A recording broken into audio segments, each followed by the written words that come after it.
Salut à tous, on se retrouve pour l'épisode 2515 du Zap Image. On commence aujourd'hui en ce mardi 22 août avec des anniversaires. On peut voir tout d'abord que Lautaro Martinez, l'attaquant argentin de l'Inter Milan, il fête aujourd'hui ses 26 ans. Bon anniversaire à lui. Il y a également le défenseur gauche Junior Firpo, ancien joueur du Barça, maintenant il évolue du côté de Leeds United. Il fête aujourd'hui ses 27 ans. On continue, on va parler de tout ce qui s'est passé lors de la soirée hier soir, lundi. Et on commence tout d'abord en Angleterre. C'était le dernier match de cette deuxième journée de Premier League. C'est un derby entre Crystal Palace et l'équipe de Arsenal. Et c'est Arsenal qui fait la très bonne opération en s'imposant sur un petit résultat, mais une victoire 1-0. Et ça donne surtout 3 points de plus au classement de Odegaard, l'unique buteur du match. En deuxième période, à noter que Arsenal a pris un double jaune, du coup carton rouge du joueur japonais Tomiyasu.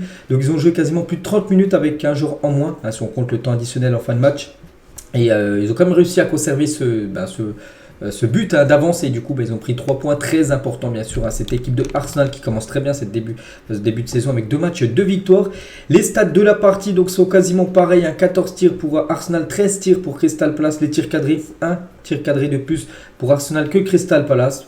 Et voilà, Arsenal du coup fait la très bonne opération. Et du coup le classement après cette deuxième journée de Premier League, donc Arsenal avec Manchester City et Brighton, avec les 3 équipes, sont les seules 3 équipes à avoir gagné leurs 2 premiers matchs du côté du championnat anglais.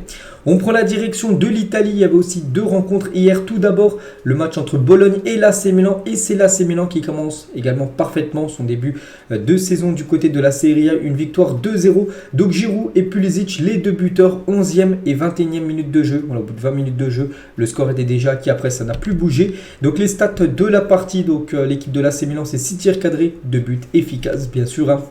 Les attaquants milanais et Giroud, voilà, pour sa première du côté de cette nouvelle saison de la Serie A, toujours autant décisif. Donc buteur sur le premier but et passeur D sur le deuxième but inscrit par Pulisic. Donc il est déjà décisif sur les 2 buts de son équipe hier.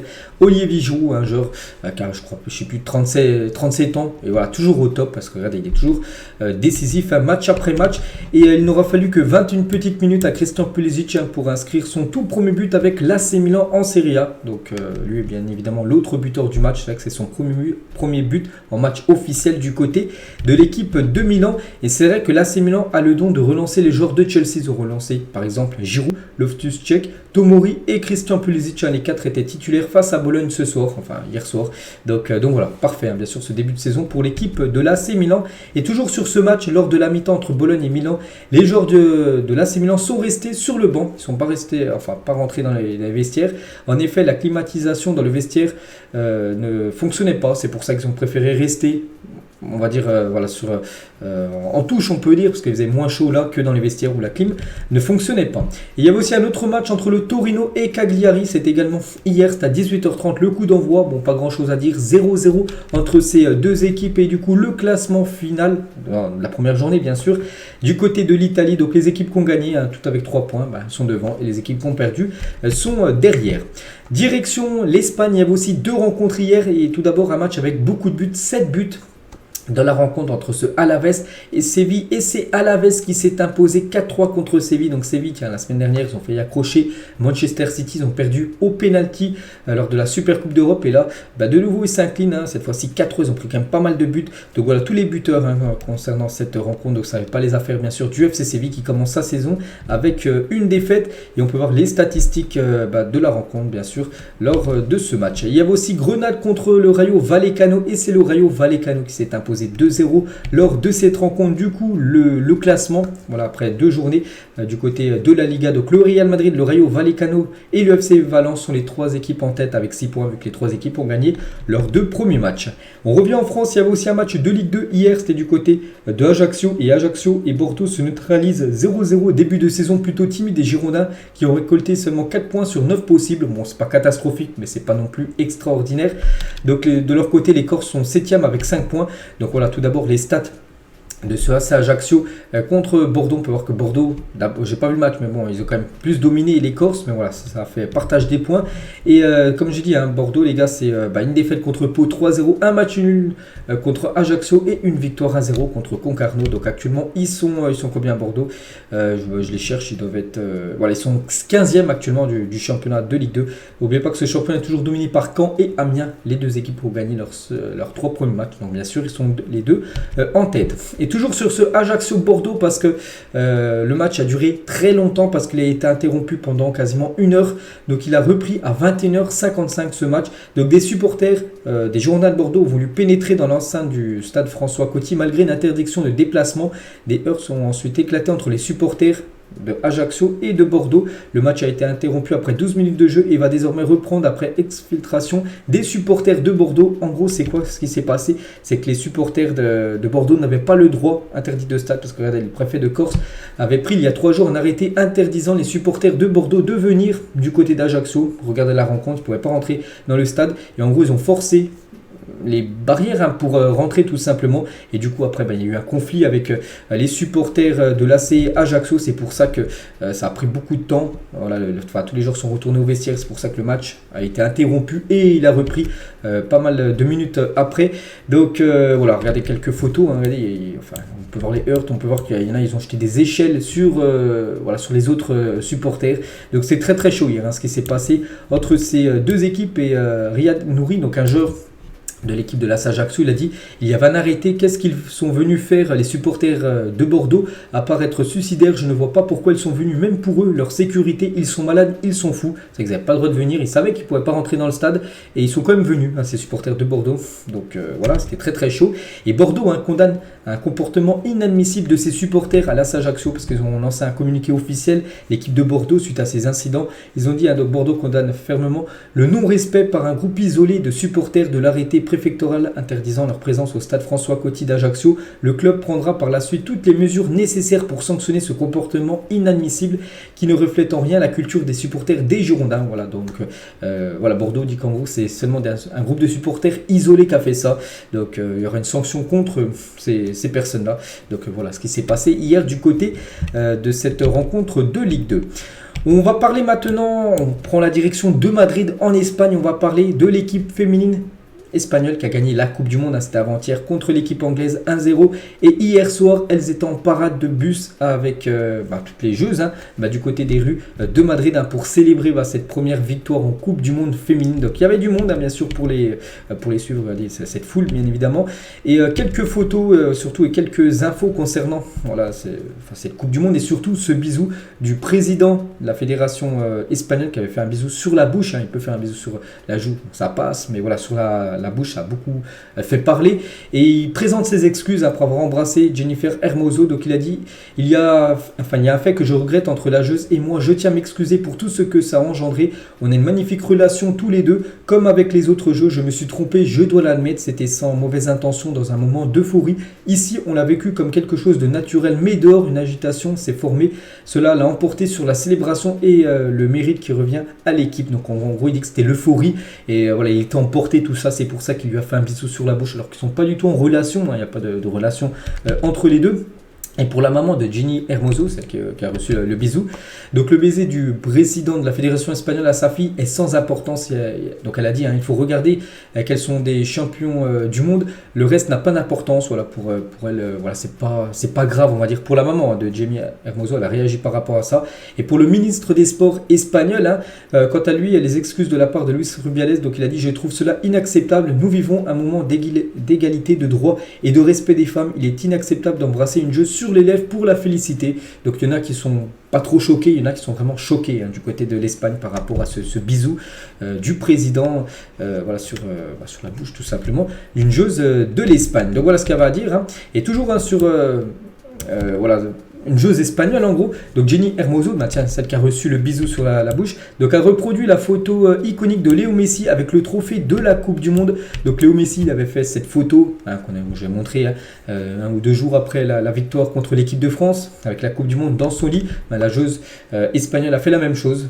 Voilà, donc elle a essayé de mettre le même bras que comme Messi avait mis. Donc voilà, bien sûr, concernant cette petite photo. Et Olga Carmona, vous savez, cette joueuse buteuse, c'est la seule buteuse en finale qui avait perdu son papa avant le match, mais elle l'avait appris après la finale. Elle a dit, je n'ai pas de mots pour vous remercier de tout le soutien. Hier a été le meilleur et le pire jour de ma vie. Donc je sais que tu aimerais me voir profiter de ce moment historique. C'est pourquoi je serai avec mes coéquipières pour que d'où que tu sois, tu saches que cette étoile est aussi la tienne, papa. Voilà ce qu'elle a pu mettre sur ses réseaux sociaux tout simplement par rapport à son papa décédé. J'ai dit il y a quelques jours, c'était avant la finale de la Coupe du Monde. Et toujours avec cette équipe féminine espagnol, donc ça nous fait penser un petit peu au Barça parce que c'est l'influence comme du Barça en sélection. On peut voir en bas, bah, regardez, c'est le 11 de départ lors de la finale de la Coupe du Monde contre l'Angleterre avant-hier. Et on peut voir qu'il y avait quand même, ça fait 7 joueuses quand même, qui évoluent du côté du FC Barcelone pour commencer titulaire. Et si on prend en compte aussi la Coupe du Monde gagnée par l'Espagne homme, c'est en 2010. Là, c'est aussi le 11 titulaire. Et là aussi, il y avait pas mal de joueurs. Ça fait aussi également 7 joueurs du Barça qui avaient commencé titulaire. Cette finale contre les Pays-Bas en 2010, c'est l'influence du Barça en sélection. Ça se ressent, la preuve, avec ces deux équipes qui ont gagné leurs deux finales.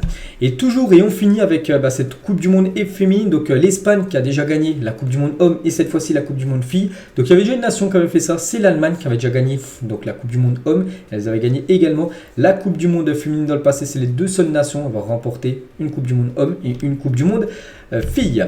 On continue les gars, on va parler de toute autre chose, on va parler de la une du journal L'équipe aujourd'hui, Henry Paris 2024, ça fait la une de ce journal, donc nommé sélectionneur des espoirs, c'est officiel, après quelques expériences mitigées comme entraîneur, Thierry Henry devra faire briller les Bleuets aux JO, aux Jeux de Paris avec la possibilité d'avoir comme renfort Kylian Mbappé qu'on va parler, donc voilà, Thierry Henry c'est officiel, je l'avais dit, de toute façon je crois que c'était vendredi, j'ai dit que lundi il y aura une réunion lundi, côté de la FFF, ce sera pour dire le nouveau sélectionneur et c'est un vent de... ça devait être Thierry Henry et ça a été officialisé hier. Donc Thierry Henry, un début de carrière d'entraîneur mitigé, il a été adjoint de la Belgique pour faire ses armes. Monaco, une expérience écourtée où il a floppé en tant que coach de Monaco. Et du côté de l'Impact Montréal, je crois que c'était du côté du Canada, un sentiment d'inachevé à Montréal. Donc voilà, pour l'instant, sa carrière d'entraîneur a peut-être du mal à décoller, pourquoi pas, avec l'équipe de France Espoir. Et les détails de la nomination de Thierry Henry à la tête des Espoirs. Donc Sabri Lamouchi, Julien Stéphan et Julien Gourvenec étaient en concurrence avec Henry. C'était soit Henry, soit les trois que je citais juste avant. Ça a été Henry qui a été préféré, on peut dire. L'adjoint de Thierry Henry sera un entraîneur national, je vais vous dire juste après qui ça sera l'adjoint de Henry parce qu'on sait qui c'est. Le nouveau sélectionneur touchera le même salaire que Sylvain Ripoll, l'ancien sélectionneur. Donc ses missions pour CBS et Prime Video devraient diminuer, voire cesser. Voilà, parce qu'on sait que il était par exemple sur Prime Video tout ça, donc il sera beaucoup moins maintenant présent à la télé. Par exemple, il était présent lors du match Lens-Rennes dimanche avec Prime Video, vu qu'il travaille avec cette chaîne de télé, donc il sera beaucoup moins vu que maintenant il va se concentrer bien sûr sur son nouveau job, on peut dire sélectionneur des Bleus, et son contrat se terminera à l'issue de l'Euro 2025. En gros il a signé 2 ans du côté de l'équipe de France Espoir, Thierry Henry, on le souhaite bien évidemment bonne chance.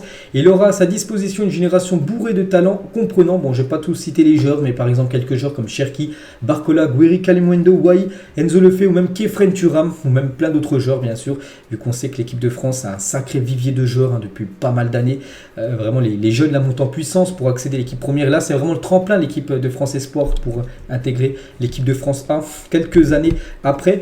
Et on pourrait avoir un Kylian Mbappé entraîné par Thierry Henry l'année prochaine lors des Jeux Olympiques de Paris 2024. N'oubliez pas que Mbappé en fait une priorité quasiment de jouer ces JO avec l'équipe de France. N'oubliez pas que les JO, c'est que des sélections de moins de 23 ans, enfin c'est que des joueurs de moins de 23 ans, à part 3 joueurs de plus de 23 ans peuvent être dans le groupe, donc on peut penser à Mbappé, donc il aura 25 ans l'année prochaine aux Jeux Olympiques, donc il peut parmi par exemple les 3 joueurs de plus de 25 ans qui peuvent être appelés bien sûr par Thierry Henry pour jouer ces Jeux Olympiques. On verra, en plus c'est à Paris, c'est pour ça que Mbappé aimerait absolument les jouer, ces Jeux Olympiques. Donc Mbappé coaché par Thierry Henry aux Jeux Olympiques, c'est totalement jouable, on verra parce que c'est l'année prochaine. Jérôme Roten sur la nomination de Thierry Henry à la tête des Bleus, il a dit avec l'image et l'aura qu'il a, il n'y a aucune raison qu'il n'y arrive pas. Il a la mission de faire mieux que Ripoll, et il peut faire pratiquement que mieux avec Ripoll. À chaque fois échoué, que ce soit en quart ou demi, il a vraiment jamais réussi à atteindre quasiment une finale. Excusez-moi de penser qu'il va faire mieux, ça ne pourra pas être pire, parce que je dis, Ripoll les gars, ça a été très très décevant quand même, ses performances, que ce soit en Coupe du Monde ou même lors des Euros Espoirs. Et Thierry Henry va-t-il remporter un trophée aux Espoirs? Donc c'est un sondage, ça, soit oui soit non. Donc moi j'ai mis oui parce que j'espère, si je commence à maintenant, c'est que voilà, tu penses pas du tout, tu crois pas en l'entraîneur, je crois en lui, et j'espère surtout un trophée, les Jeux Olympiques l'année prochaine, essayer de décrocher la médaille d'or, serait magnifique. Toujours avec Thierry Henry, je dis que son adjoint, je savais qui c'est, c'est lui les gars, c'est Gérard Baticle, et c'est officiel, sera l'adjoint de Thierry Henry en équipe de France Espoir. Voilà, donc Gérard Baticle, un entraîneur qui a déjà entraîné pas mal d'équipes, par exemple de Liga, et Gal Clichy aussi, tiens, par exemple, ancien joueur de Manchester City, également dans le staff de Thierry Henry, pour cette équipe de France Espoir. Donc lui souhaite bonne chance bien sûr, à Thierry Henry du côté des jeunes. On continue, on va parler mercato, donc on va parler de George Petrovic à Chelsea. Here we go. Le gardien de New England Revolution en MLS rejoindra les Blues pour 16 millions d'euros. Donc normalement ça va être demain mercredi. Son officialisation. Donc voilà, on connaît déjà le Here we go, donc on sait ce que ça veut dire. Donc c'est imminent, il devrait débarquer du côté de Chelsea pour remplacer Kepa Arrizabalaga. On va parler de Sergio Ramos. Donc hier, aux alentours des 18h, on apprenait qu'il était à 2 doigts de rejoindre le Beşiktaş en Super League à 37 ans.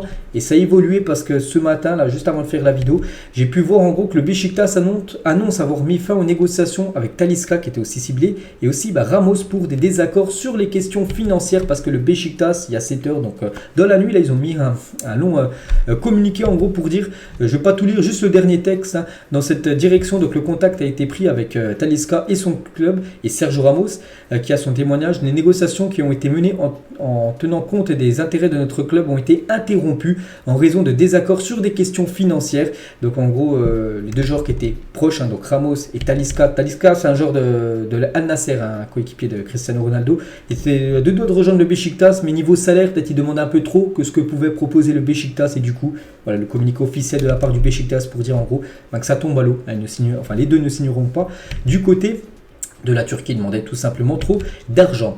Rodrigo de Paul refuse l'Arabie Saoudite. Le milieu argentin restera en Europe malgré les approches de Al Ahly, parce que Al Ahly qui voulait faire Zelinski, un joueur polonais de Naples, et du coup ils n'ont pas pu le faire tout simplement. Zelinski, du coup ils cherchent un autre milieu. Il pense à De Paul, mais De Paul refuse l'Arabie Saoudite. Il préfère rester encore en Europe, le joueur champion du monde argentin.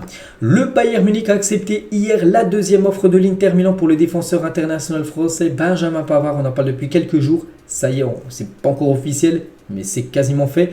L'accord porte sur 28 millions d'euros et 5 millions de bonus et un contrat de 5 saisons. Donc accord entre l'Inter Milan et le Bayern pour Pavard. Donc ça pourrait être officiel aujourd'hui. On l'annonce même aujourd'hui, en train de passer sa visite médicale. Donc voilà, si tout est ok, donc dans la journée, ça pourrait être signé pour Pavard du côté de l'Inter Milan. La pépite Ernest Nuamah va s'engager à Lyon. L'ailier ghanéen est attendu donc aujourd'hui maintenant en France pour passer sa visite médicale et signer son contrat. L'opération s'élève à 23 millions d'euros sous la forme d'un prêt avec option d'achat obligatoire, un sacré coût, donc un sacré montant quand même pour l'équipe de Lyon. On sait que vous avez des problèmes avec la DNCG, mais n'oubliez pas que c'est un prêt avec option d'achat obligatoire, donc c'est à dire qu'ils devront payer ces 23 millions d'euros. Ça sera l'été 2024, c'est peut-être pour ça que ça a pu se faire, hein. Donc voilà, ce joueur, bon je le connais pas, je vous cache pas, il devrait débarquer du côté de Lyon, et on sait que Lyon en plus le début de saison est catastrophique, donc on a un renfort de poids on peut dire du côté de l'OL.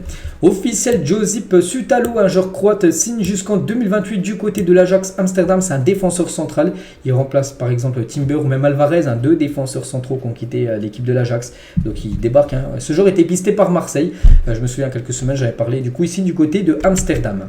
L'OM est actuellement en discussion active avec un ailier gauche dont le nom n'a pas filtré. Voilà, dès que je connaîtrai bien sûr, parce que ça va certainement fuiter là dans les prochaines heures, qui est enfin sur quel joueur Marseille se positionne, bien sûr je vous dirai tout ça plus tard. On va parler de Jérémy Doku et accord de principe entre Rennes et Manchester City pour Jérémy Doku, donc il va bien quitter l'équipe du Stade Rennais. Il y a même le Here we go de Fabrizio Romano pour Doku, donc voilà, on peut dire que ça va être fait, officialisé peut-être dans la journée. Donc le transfert s'élève quand même à plus de 60 millions d'euros, signature prévue en fin de semaine. Donc voilà, 60 millions d'euros, n'oubliez pas qu'il avait été acheté 26 millions d'euros, donc Rennes va le vendre quand même plus du double, il avait acheté. Donc gros coup bien sûr à des Bretons après. Ils perdent un immense joueur, parce que Doku, c'est un joueur qui pouvait faire, on sait, débloquer pas mal de situations du côté de Rennes, mais vraiment avec ces 60 millions d'euros, s'ils sont intelligents, l'équipe de Rennes, en plus on sait que c'est une équipe intelligente, ils vont faire un mercato et puis essayer de recruter des gens un peu du même style bien sûr que Jérémy Doku. Donc voilà, il va débarquer quand même du côté de Manchester City, du coup du côté de City il va avoir encore une attaque de feu cette saison avec Haaland, avec Grealish, avec Alvarez, avec Phil Foden, Cole Palmer, Bernardo Silva et Jérémy Doku. En gros c'est peut-être le remplaçant tout simplement de Riyad Mahrez qui a quitté le club. Brighton a trouvé un accord avec le LOSC pour la signature de Carlos Baleba, montant du transfert 30 millions d'euros bonus inclus, parce que Brighton cherche le remplaçant de Caicedo qui est parti pour 133 millions d'euros du côté de Chelsea, et ils vont investir une trentaine de millions d'euros sur ce joueur camerounais de Lille pour remplacer tout simplement Caicedo. West Ham va venir à la charge pour Hugo Ekitike et formuler une offre de prêt avec option d'achat d'environ 35 millions d'euros. Je pense que c'est le meilleur choix pour lui. S'il venait à quitter bien sûr le PSG avec comment dire, avec Gonzalo Ramos, avec peut-être Kolo Muani qui va peut-être débarquer du côté du PSG, ça sent pas du tout bon son temps de jeu, donc il devrait bien quitter le PSG, Hugo Ekitike.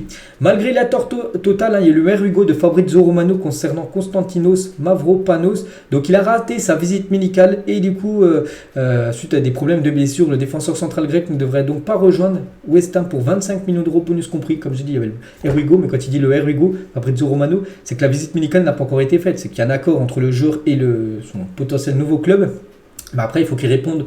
Il faut que la visite médicale, bien sûr, soit validée. Et là, le problème, c'est que la visite médicale n'a pas été validée. Du coup, il ne rejoindra pas l'équipe de West Ham. Pablo Longoria ne réclamerait que 20 millions d'euros pour céder Matteo Guendouzi. La Lazio, très intéressée, pourrait rapidement formuler une offre pour le joueur de l'OM. Affaire à suivre. On va parler du Barça qui compte officialiser l'arrivée de Cancelo avant vendredi. Donc on est mardi, donc là c'est peut-être aujourd'hui, demain ou peut-être jeudi, tout simplement. C'est dans les 3 ou 4 prochains jours. Le Portugais pour effectuer ses débuts face à Osasuna dimanche prochain, lors de la 3e journée de Liga. Prêté la saison dernière à Nottingham Forest, Dean Anderson, donc 26 ans, devrait quitter Manchester cet été. L'équipe des souhaiterait récupérer le gardien de but, mais Crystal Palace aurait pris les devants dans les négociations. Donc voilà, concernant Dean Anderson, où il pourrait filer pour cette saison future. Officiel, Mason Greenwood quitte Manchester United. Donc ce joueur, donc après 1 an et demi sans jouer, parce qu'il a eu des problèmes avec la justice, tout ça, donc Manchester l'a mis de côté. Donc Mason Greenwood et Manchester ont décidé de rompre le contrat qui les liait jusqu'en 2025. Les poursuites de tentatives de viol et d'agression visant l'anglais avaient été abandonnées en février dernier, mais malgré ça, Eric Ten Hag pensait le faire ramener dans le groupe et essayer de le réintégrer tout simplement.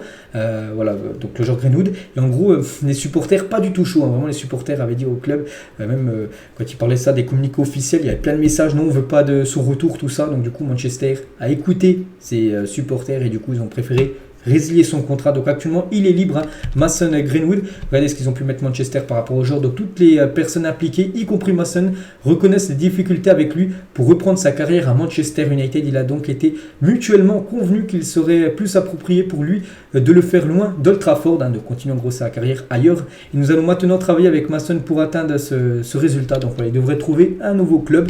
Donc c'est comme un joueur pas mal, surtout qu'il a seulement 21 ans, Mason Greenwood, 129 matchs, 35 buts, 12 passes D, ce qui a fait dans sa carrière, c'est les affaires en dehors du foot, où j'ai dit il tapait comme son ancienne copine, je ne sais plus si c'est ensemble ou pas, où on a pu le voir visage ensanglanté, sa copine. Bon, après, tout ce qui était les poursuites de tentative de viol, tout ça, ça a été abandonné en février dernier, mais bon, ça reste bien sûr dans son CV, on peut dire. Donc voilà, bon après, il peut intéresser pas mal de clubs parce que c'est un joueur quand même qui est libre à 21 ans, Mason Greenwood. Donc on verra ce sera quoi son futur, mais lui bien sûr veut rejouer au football, donc il devrait choisir très rapidement sa future équipe. Le Stade Rennais a sondé Victor Lindelof pour remplacer Arthur Tété. Arthur Tété devrait quitter le Stade Rennais là, sur ce mercato, et du coup Rennes cherche un remplaçant. Ils ont pas mal de pistes en défense. Ils ont tout simplement Lindelof, un défenseur de Manchester qui joue très très peu. Il y a aussi Davinson Sanchez qui est une piste sérieuse de Rennes pour remplacer Arthur Tété, et également le retour de Naïef Aguerd. Le Stade Rennais à la recherche d'un défenseur penserait aussi à faire revenir Aguerd, défenseur de West Ham, qui a marqué contre Chelsea avant-hier. Bon, il a pris aussi 2 jaunes cartons rouges contre Chelsea. Donc voilà, Aguerd qui a joué du côté de Rennes. Rennes penserait tout simplement à son retour. Donc affaire à suivre, ça peut être un des trois, ça peut être Lindelof, Sanchez ou Aguerd. West Ham revient à la charge pour Youssef En-Nesyri. Donc West Ham avait déjà tenté de recruter le Marocain en 2021 et s'apprête à retenter le coup concernant l'attaquant marocain. Ça, je le verrais bien moi du côté de la Première Ligue, on verra. Alexis Sanchez, des nouvelles, donc serait proche d'un retour à l'Inter Milan, avec depuis son départ de l'OM le 30 juin dernier, c'est en fin de contrat. Ça fait quand même plus d'1 mois et 22 jours qu'on ne sait toujours pas ce qu'il va faire, et il devrait rejoindre normalement l'équipe de l'Inter, faire son retour là-bas, vu qu'il est libre, pour l'Inter bien sûr, il le ferait revenir pour 0€. Kylian Mbappé aurait glissé le nom d'Antoine Griezmann à sa direction du PSG. L'international français évoluant à l'Atlético aurait une clause libératoire fixée à 25 millions d'euros dans son contrat. C'est qu'Antoine Griezmann, il coûte seulement 25 millions d'euros. C'est, pour le PSG, les gars, c'est une somme très, très peu, surtout pour Paris. C'est la moitié comme du prix de Ousmane Dembélé qui a été acheté il y a quelques jours. Donc après, Mbappé, il a glissé à la direction du PSG, vu que ça se passe beaucoup mieux entre Mbappé et la direction du PSG. On a pu voir qu'il a été réintégré au groupe. Donc il a glissé le nom d'Antoine Griezmann. Imaginez Griezmann au Paris Saint-Germain. Et regardez sur Média Parisien, donc lui il a dit, donc sérieux créatif français pas cher, surtout à 25 millions d'euros pour Griezmann, je signe direct. Ben pourquoi pas. C'est vrai qu'on est le mercato, tout peut arriver. C'est que des fois on a des joueurs, on ne pense pas qu'ils pourraient rejoindre potentiellement ce club. Et même si on sait qu'il est plutôt fan, je crois, de Marseille, Antoine Griezmann. Regardez Lucas Hernandez, il était fan de Marseille à l'époque, hein, avec des grosses déclarations qu'il faisait sur l'OM. Il a rejoint le PSG, donc pourquoi pas Antoine Griezmann. C'est vrai que c'est jouable. Il reste 9 jours de mercato, on verra, parce que n'importe quel transfert peut se réaliser, maintenant on sait, dans le football. Liverpool envisage de recruter Calvin Phillips, hein, le joueur souhaiterait rester du côté de Manchester City, mais le problème c'est qu'il joue quand même très peu du côté de City et Liverpool souhaiterait le relancer, donc après maintenant c'est au joueur qui décidera, mais pour l'instant le joueur préfère rester à Manchester City. L'AS Monaco prépare une nouvelle offre pour Tosin Adarabioyo, le défenseur central est la priorité du club du Rocher pour remplacer Axel Disasi qui a quitté le club, donc voilà, Monaco a déjà fait une offre, ça a été refusé et ils vont revenir avec une nouvelle offre, hein, pour essayer de s'offrir le défenseur de Fulham. L'AS Monaco va revenir également à la charge avec une offre importante pour tenter de recruter Folarin Balogun. Chelsea a également sondé l'Arsenal pour l'attaquant américain. C'est vrai que c'est un joueur de Arsenal qui avait été prêté à Reims. Mais regardez, hier Arsenal a joué, il n'a pas joué. Hein. Comment dire, Balogun, donc l'AS Monaco aimerait tout simplement signer l'attaquant américain.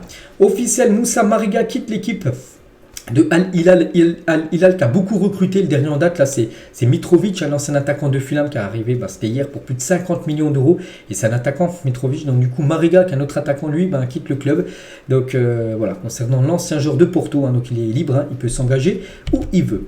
L'AS Roma est toujours à la recherche d'un accord avec l'Atalanta pour Duvan Zapata, l'attaquant colombien. Pour moi c'est un joueur sous-côté, très bon footballeur, donc l'AS Roma aimerait tout simplement essayer de se l'offrir. On continue avec les autres infos. Donc félicitations à Harry Kane et sa femme qui sont parents d'un petit bibou. Donc aujourd'hui, donc deuxième enfant pour Harry Kane. Hein, donc félicitations bien sûr à lui et à sa femme. Hein. Enzo Fernandez, ses matchs et on va dire ses stats depuis qu'il a rejoint cette équipe de Chelsea, c'était en janvier dernier. Donc 20 matchs, hein, donc 0 but toujours inscrit. Dommage, il pouvait marquer un but avant-hier. Il a eu un pénalty à tirer, il est arrêté par Alphonse Areola. Seulement 3 victoires en première ligue depuis son arrivée en janvier dernier, c'est très peu. Et surtout 10 loses, donc 10 défaites pour lui. Donc voilà, compliqué bien sûr les débuts d'Enzo Fernandez du côté des Blues de Chelsea.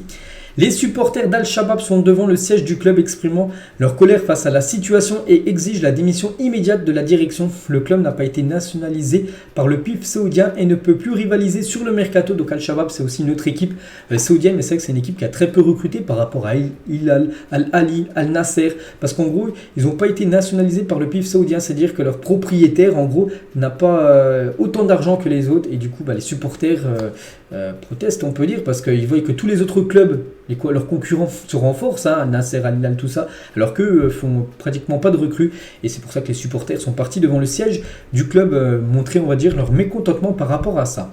Officielle la liste des joueurs retenus pour le prochain rassemblement, parce que bientôt la France va jouer, enfin la France et toutes les autres nations bien sûr. Donc le prochain rassemblement de l'équipe de France va être dévoilé le 31 août à 14 h. Dans le 31 août, dans 9 jours exactement, il y aura pas mal de choses. Déjà, ça sera la dernière journée du mercato, le 31 août. Il y aura la liste de Deschamps qui sera dévoilée et il y a aussi le tirage au sort de la Ligue des Champions qui sera dévoilé également en phase de poule. Je vous parle le 31 août prochain. Donc voilà, il y aura pas mal de choses. Donc là, ça sera 14 h la liste de Deschamps pour les 2 prochains matchs des Bleus. Je ne sais plus c'est contre qui. Les Bleus du week-end, les performances par exemple, il y a des joueurs de l'équipe de France. Donc Colomboigny, 1 but avec 3 tirs et 7 ballons touchés dans la surface adverse. Un record. Alphonse Areola, pénalty arrêté. Enzo Hernandez et Lucas Tiré. Pénalty arrêté son premier depuis le 6 avril 2018, c'est que c'est un exploit. Mbappé, premier but, donc meilleur marqueur de son club en sortie de banc avec 15 réalisations. C'est déjà son 15e but Mbappé qu'il a marqué quand il a commencé remplaçant et il est rentré en cours de jeu. Rabiot, un but désormais appliqué sur 50 buts en championnat, 28 buts et 22 passes D du côté de l'Italie, pas mal pour Rabiot. Et Wissam Ben Yedder, un but, donc première fois qu'il marque autant de buts, 3 lors de ses 2 premiers matchs de cette saison. Une saison, donc il avait marqué un doublé lors du premier match contre Clermont et là il a marqué un but ce week-end.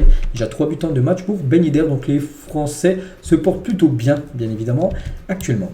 On va envoyer beaucoup de force à Jérémy Ménez qui est victime d'une rupture des ligaments croisés, l'ancien joueur de l'AC Milan, du PSG, a joué dans beaucoup de clubs, donc maintenant il joue du côté de Bari.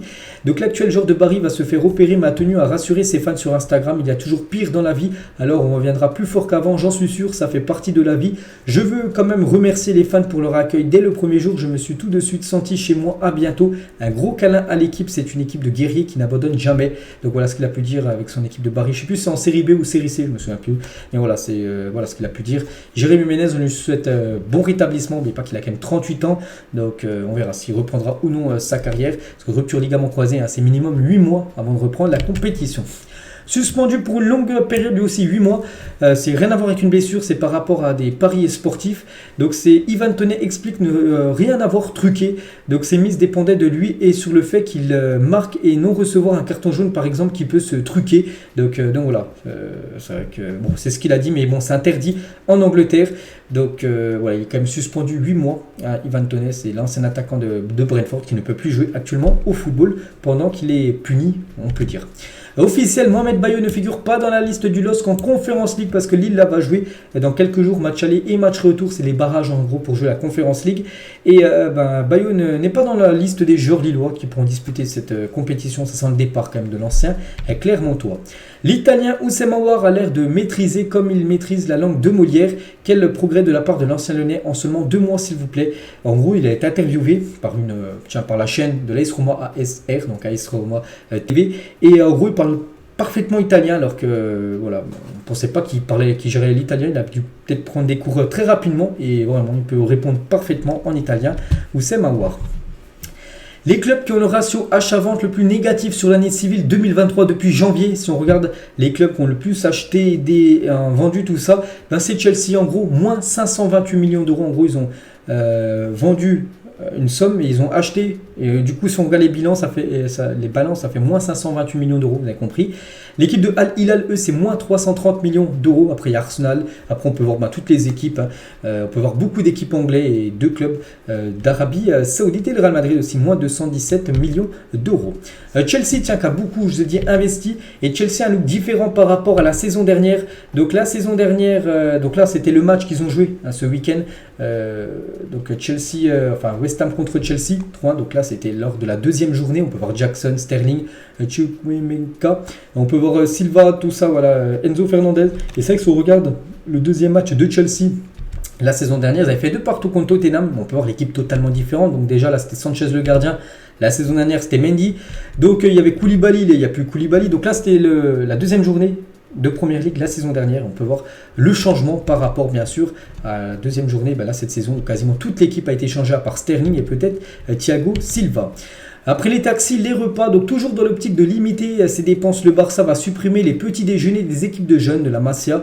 Tous les joueurs n'y participent pas, le club estime qu'il s'agit d'une dépense injustifiée. Donc voilà, c'est vrai que le Barça cherche de gagner de l'argent, on cherche aussi de limiter l'argent perdu, on va dire un peu bêtement. Et du coup, voilà, maintenant ils vont supprimer les petits déjeuners dans le centre de formation de la Masia.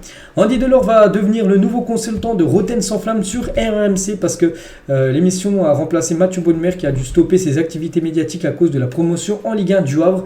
Et du coup, avant c'était Bonnemer qui allait dans l'émission Rotten sans flamme. Et du coup, maintenant c'est Andy Delors qui sera consultant sur RMC. Manuel Neuer a fait son retour sur le terrain d'entraînement après sa fracture à la jambe. C'était en janvier dernier où il a été indisponible toute la 2e partie de saison dernière.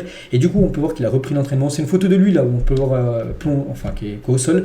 Donc voilà, ça sent il est très proche du retour, le gardien allemand. Liverpool va faire appel du carton rouge donné à Alexis McAllister lors de leur dernier match contre Bournemouth. C'est vrai qu'il a pris un rouge, Alexis McAllister. Liverpool va faire appel pour essayer tout simplement de retirer ce carton rouge qu'a pris le joueur argentin. Phil Foden et Mitoma sont les 2 joueurs avec le plus d'occasions créées en Première Ligue cette saison. Bon, après il y a seulement 2 matchs, mais c'est les joueurs qui ont créé le plus d'occasions, ces 2-là.